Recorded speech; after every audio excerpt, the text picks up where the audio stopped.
Alrighty, we're going to learn about simple harmonic motion. This is chapter 10 in the Questa textbook. And I'm going to start by showing you a short little thing about a couple examples of simple harmonic motion. So here I'm going to hang a weight on a spring. In By doing this, I'm actually able to determine the spring constant. I'm going to hang another weight. So now there are 40 grams hanging on this spring. And so you can use that information to calculate the spring constant. And then I'm going to give it a little bit of a pull and look at that simple harmonic motion. So simple harmonic motion is when you're going back and forth and up and down or side to side in the same way over and over and over again. And if you were to graph the position versus time, it's going to make a sinusoidal curve. So like a cosine or a sine curve. And here's a second spring. This one has a different spring constant. You'll notice that there's a little bit of a difference here. I'm going to hang one weight on it. You'll notice it doesn't stretch down as far. Hang a second one on it. Now I've got 40 grams on there. And then I'm going to give it a little pull. And you'll notice that it's oscillating around equilibrium. And equilibrium is where it was at rest before I pulled on it. So it's both going below that point and above that point. And when it's at equilibrium, when it was just hanging, which is about here, you'll notice that it should have about the same amount of force going up as down, and that's why it's not moving up or down at that point. And then after that, oh, there we go. There's equilibrium. Perfect. And then that's going to be when the spring force pulling up on it is going to be exactly the same as the gravitational force pulling down on it. And so that's where equilibrium is. And you'll notice that that was about 14 or so. And so as I look at it, and let's see if I can try to figure out exactly where that was.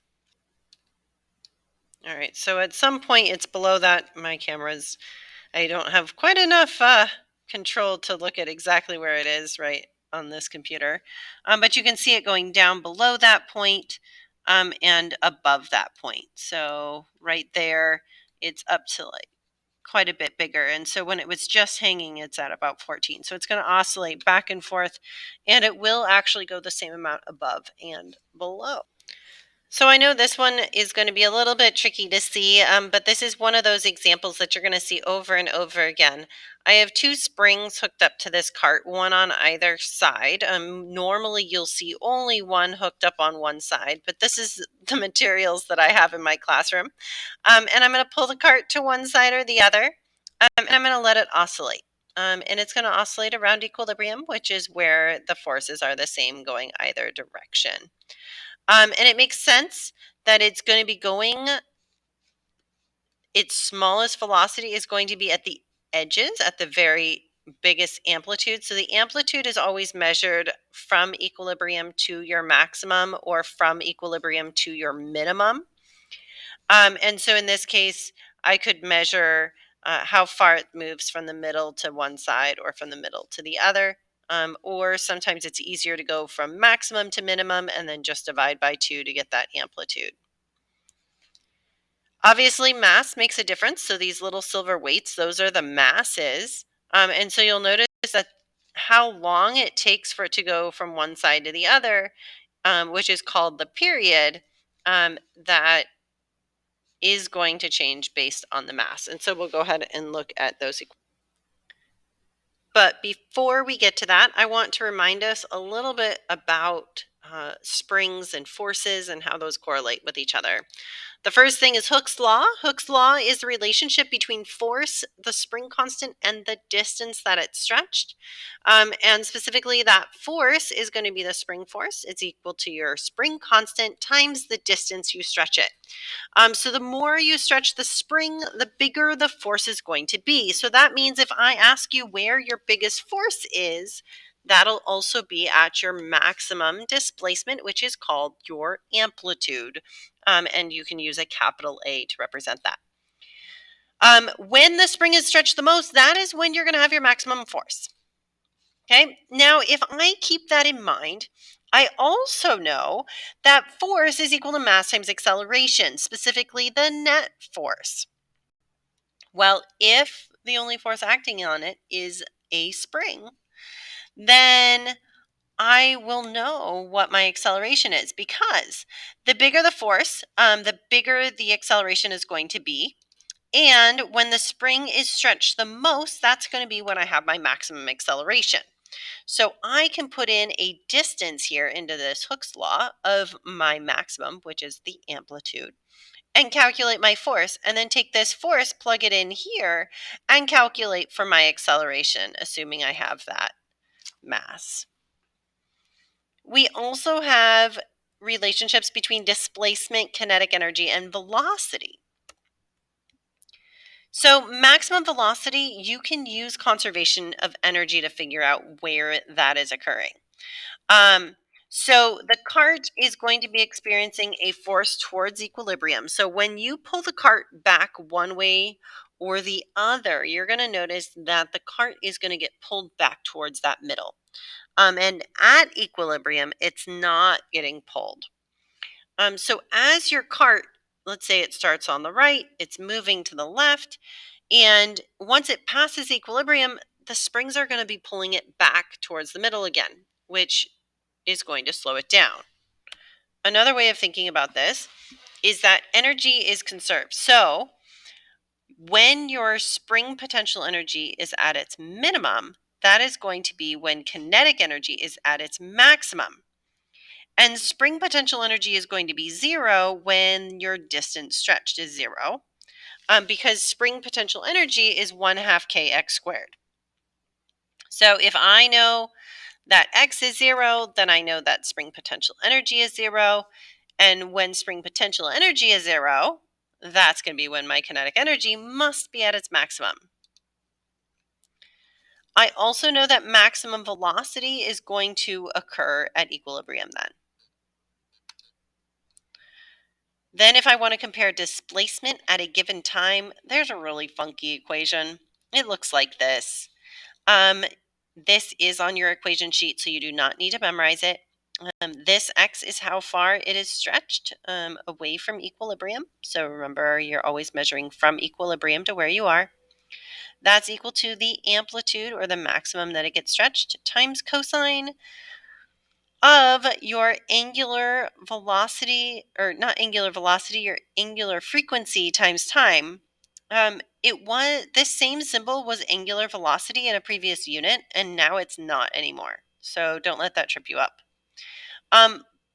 And we'll talk a little bit more about what that means. Or you can write it like this, where it's the amplitude times cosine of 2 pi times your frequency times time. And we'll come back and I'll explain what those things are as well. So if you wanted to find displacement at a given time, all you have to do is plug in the time into this equation with the rest of the numbers and solve for that, and it'll tell you how far it is away from equilibrium. And then just a side note, remember that that omega, or that W thing, is angular frequency here and not angular velocity like it was before. All right, so we started kind of going over this, but I feel like sometimes it's still a little bit confusing. So I'm going to go through these specifically in terms of where they're zero and where they're at their maximum or minimum. And I don't care if it's positive or negative. So when I say minimum, I'm really talking like at the outer edges. And so I want to know when it's zero versus maximum. Um, So I understand that this still might be a little bit confusing. There's a lot of letters, a lot of things that we're talking about, and I want to focus a little bit on um, just where are these at their maximum and where are they zero. So at this middle point, this is where equilibrium is. This is where that spring is not pushing or pulling to the right or to the left.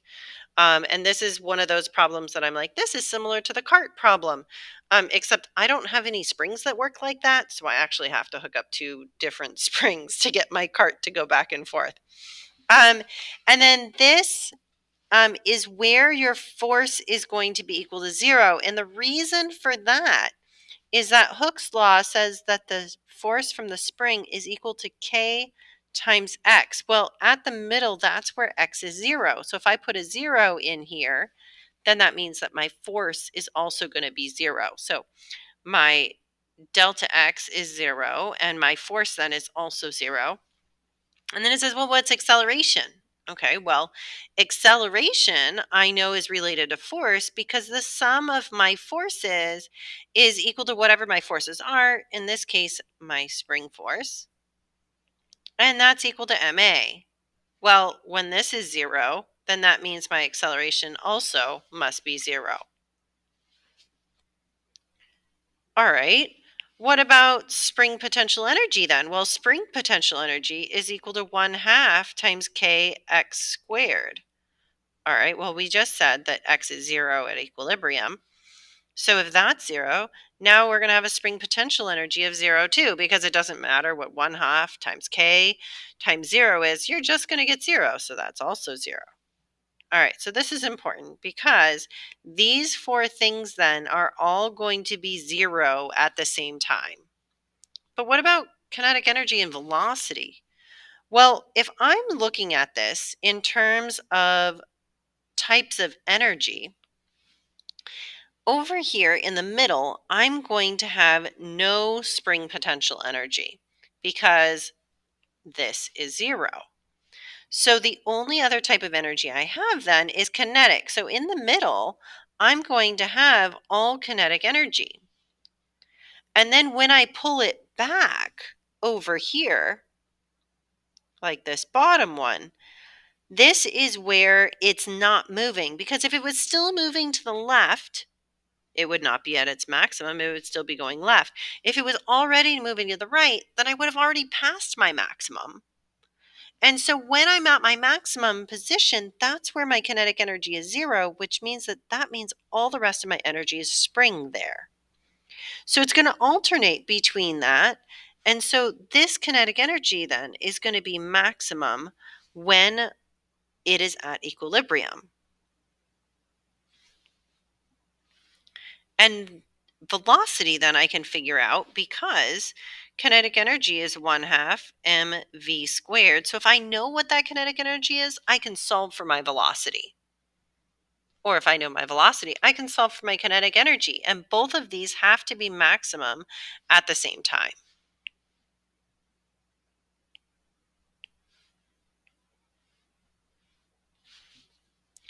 So it's kind of like there's 4 of these that are all going to be 0 at the same time, and there's 2 of these that are both going to be maximum at the same time. So now let's look at the second one. And let's think about forces. All right, so at this point, this thing is going to get shoved back towards equilibrium. Well, if it's getting shoved back towards equilibrium, I could figure out what that force is if I knew my spring constant and how far it got stretched, which is just my amplitude. So that's that. And so this is at my amplitude. That's my maximum. So that's going to make that my maximum displacement is when this is at its amplitude. And then force, well, the bigger this distance is and when that's at its maximum, that means that my force will be at its maximum.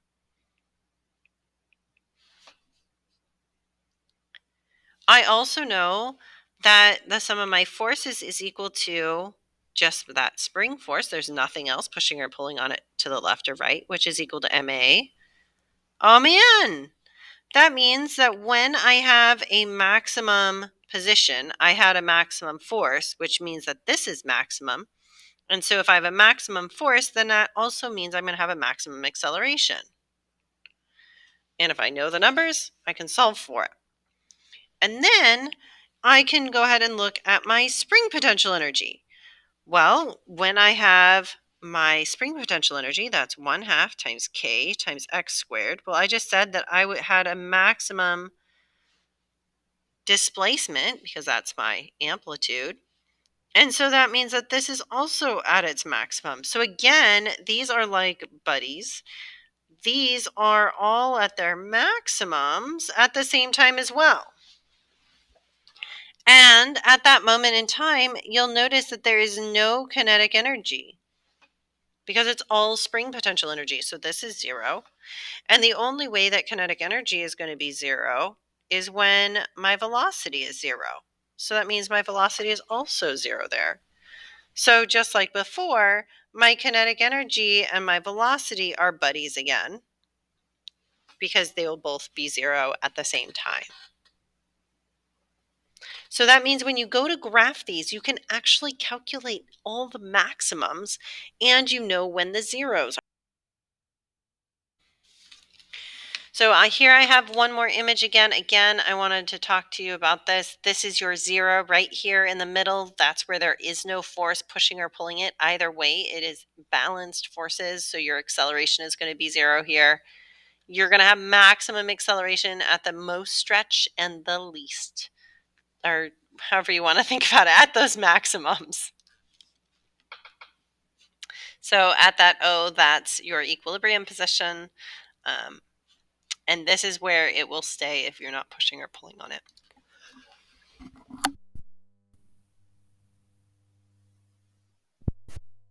As a reminder, we know Hooke's law is F equals kx.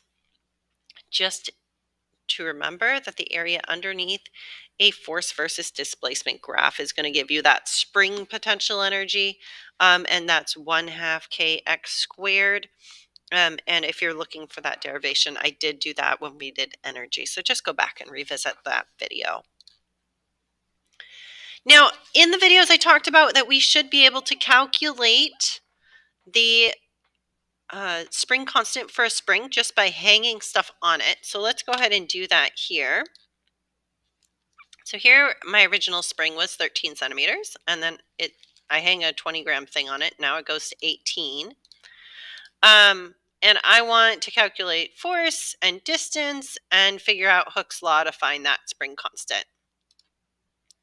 So I'm going to start with a force diagram. So I have spring force and gravitational force pulling up and down. And I'll go ahead and write a net force equation for that. So I have what goes up minus what goes down is equal to ma. My acceleration is 0 in this case because I have nothing pulling up, or it's not accelerating up and down. It's just hanging. And then to figure out that gravitational force, I'm going to use mg, plug in the mass. And I said use g of 10 because I'm lazy today. So that gives me a gravitational force of 0.2. So what is the distance the spring is being stretched? Well, I just look at what it was here, which is 13, and what it is there, which is 18. So I get 5. Well, close. I need to remember that this is 5 centimeters and it needs to be converted to meters. So it's really 0.05 meters. And then I'm going to use Hooke's law. So Hooke's law is kx. So I know my gravitational force. I know the distance the spring is being stretched. I know Hooke's law is F equals kx. I'm going to go ahead and plug this in and solve for my spring constant. So my gravitational force is equal to my spring force in this case because it's balanced forces. So that's where the 0.2 comes from. K, I don't know. And then the distance it's getting stretched is 0.05. Solve for that, and I get a spring constant of 4 newtons per meter. We talked briefly about conservation of energy in the springs. So at equilibrium, this is where you're going to have all your kinetic energy because that's where it'll hang if you're not having it bounce up and down. And then you're going to have all potential energy when it's up higher. You're going to have all mostly spring potential energy when it's down lower. And so it's going to bounce up and down. You could also think of it as bouncing side to side on a table. It's a little bit easier to deal with. And you'll see that most of our springs are things bouncing side to side because the up and down gets a little bit more complicated.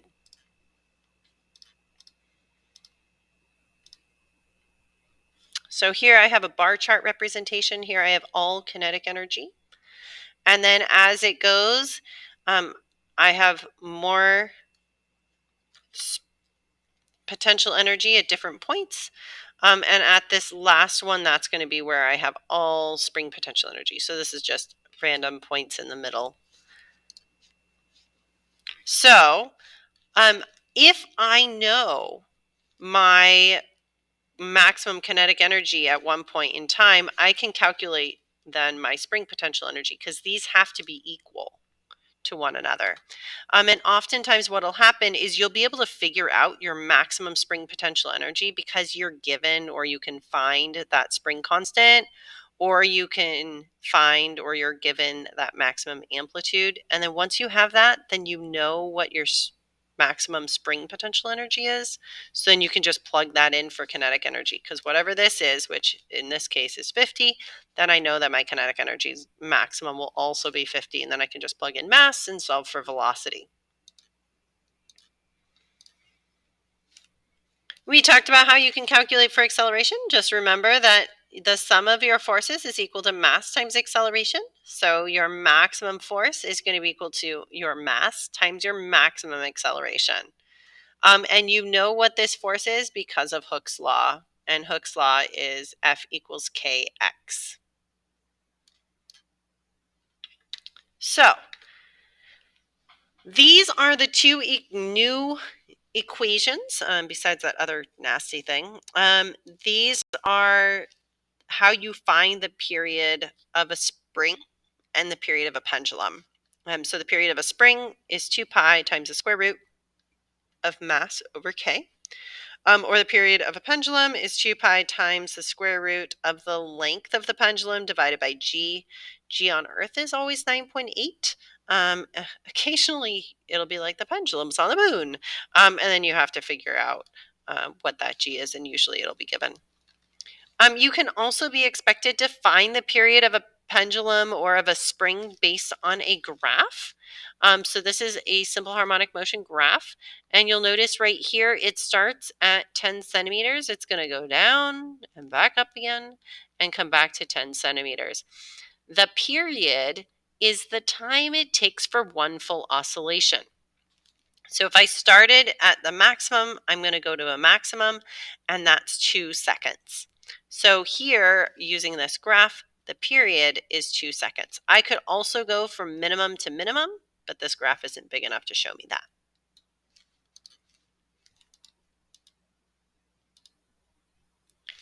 So period, we were just talking, is the time for one oscillation. So period is equal to 1 over your frequency. Well, what does that mean? Well, period is the time for one oscillation. Frequency is how many oscillations per second. So if I wanted to tell you about frequency, I could say, okay, frequency is how many oscillations. Well, let's just do one oscillation divided by the time it takes for one oscillation. Well, that's called the period. So you'll see that these are actually inverses of each other. In other words, if you have one, you can take one and divide it by the other to get the other variable. I hope that wasn't confusing. The units for these, the unit for period is the same unit for time, which is just seconds, so that's easy. And then since frequency is 1 over your period, you can just go 1 over seconds, and that unit is actually going to be called hertz. Then we need to talk about frequency versus angular frequency. I alluded to this earlier. Frequency is still the number of oscillations per second. But when we talk about angular frequency, it's a little bit different. So this is going to be how quickly the oscillation occurs. You can kind of think of it like angular velocity, and just remember that angular velocity was your change in angle over change in time. And this angular velocity, like, we're just going to use this as a jumping off point to kind of make sense of the equation. This is not by any means a correct derivation, but I like to see how they relate to one another. So my angular frequency is going to be that angle for one rotation, which is 2 pi radians to go around once, and the time to go around once, which is just my period. And I'm going to pull that t out, so I get 2 pi times 1 over the period. And then I remember, oh, that's right, frequency is 1 over period, and so I stick it right there. So this is a little bit weird. Angular velocity and angular frequency are weird because they have the same units and the same variable. So just don't get them confused, which one's which. And when you're looking at the equation sheet, just remember that there are two different things with the same symbol. Then we need to talk about simple harmonic motion graphs. So when I'm looking at this position versus time graph, I could ask you a couple different things. First, I could ask you, what is the amplitude of this graph? And you could tell me, well, it starts up here at 1.6. Therefore, my amplitude's 1.6 because that's the highest it gets to. I am not going to count how far it goes down. I know it goes to positive 1.6 and negative 1.6. So again, that amplitude is measured from the middle to the top or the middle to the bottom. I could also ask you the period. The period is the time it takes for one full oscillation. So I can go from the top to the top, which is 1.4 seconds, or I can go from the bottom to the bottom, which should also be 1.4 seconds. So it's cut off here. All right. I could figure out then from that, looking at this, my velocity starts at 0. You're like, well, does that make sense? Yes, that makes sense. Because when this is at its maximum position, that's when I have all spring potential energy and my kinetic energy is 0. And it's also not moving at its maximum. Therefore, that's why you have a velocity of 0. And then as it goes back and forth, there's a couple things that you need to pay attention to. First of all, when this crosses 0, that is going to be when you're going to have a maximum or a minimum. So this is a negative slope here, so I'm going to have a negative velocity. Here I have a positive slope, so I'm going to have a positive velocity. And then I just need to make sure that like this, my slope is 0. That's where that's going to happen, is right there. So I need to make sure that my maximums are meeting with my intercepts vertically in terms of the times. The next part of this is pendulums. I have a separate video for pendulums.